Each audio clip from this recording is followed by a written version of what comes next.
Olá, eu sou o Ira Lourenço, do blog Brasília para Pessoas, e esse é o segundo vídeo para tratar de mobilidade nesse período de isolamento social.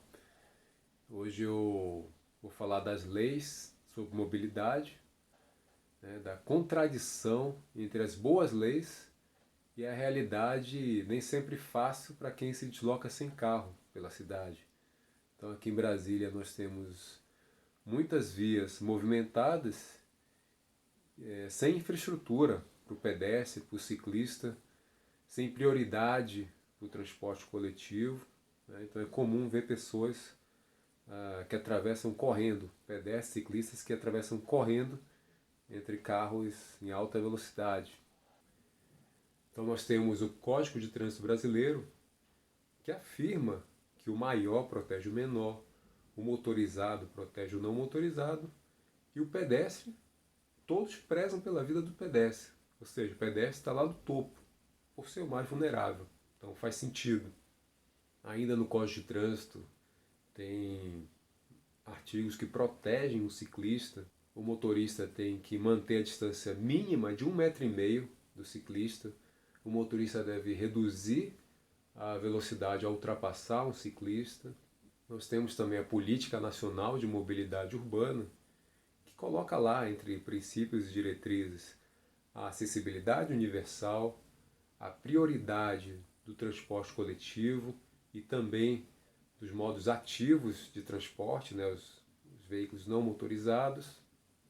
Tem ainda o Estatuto da Pessoa com Deficiência, que coloca lá que as barreiras na cidade devem ser eliminadas, as barreiras aos pedestres devem deixar de existir.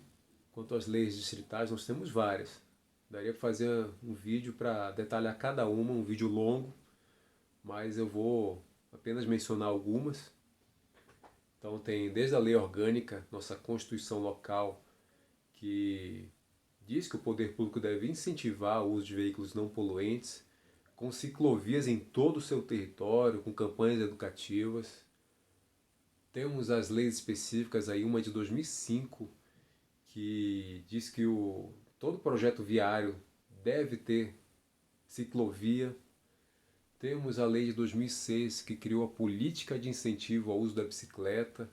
Então, tem vários artigos que incentivam o uso, inclusive um inciso lá que fala em rotas de longa distância de bicicleta, para viabilizar o deslocamento aí dos ciclistas.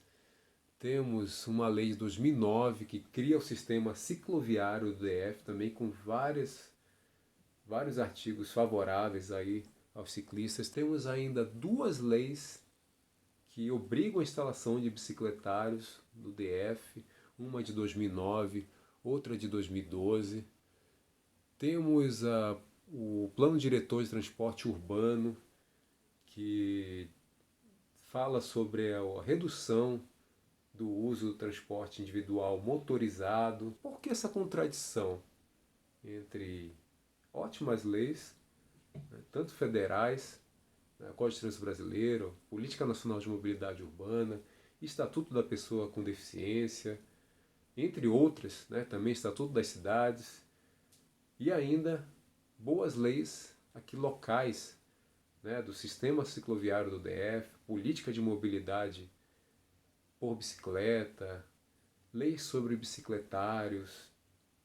Por que essa contradição tão grande entre leis de primeiro mundo, que incentivam o uso da bicicleta, priorizam o transporte coletivo, e uma realidade tão difícil para quem caminha na cidade, para quem pedala, para quem precisa andar de ônibus? Seria, por acaso, desconhecimento das leis? Será que nossas autoridades não conhecem essas várias leis enumeradas, tanto em nível federal quanto aqui em nível distrital? Bom, o blog tem uma compilação dessas leis. Seria por falta de recursos, que a gente tem essa realidade tão difícil aí nas ruas? Bom, Acho que não é o caso. Pelo que a gente vê aí de grandes projetos, grandes obras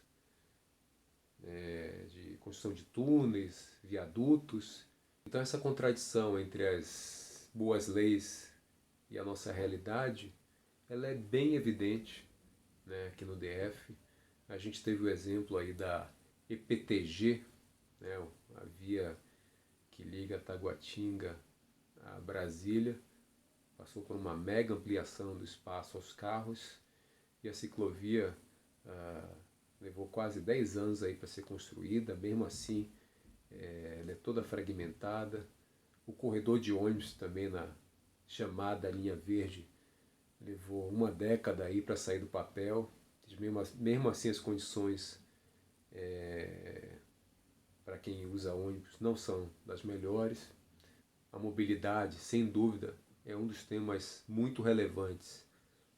Brasília e outras cidades do país vivem um colapso nas vias, congestionamentos frequentes, poluição em nível elevado, alto nível de sedentarismo e, sem dúvida, outro modelo de mobilidade é possível e desejável. Por que não aproveitar esse momento para a gente refletir sobre o tema e buscar novas cidades, cidades com mobilidade e qualidade de vida.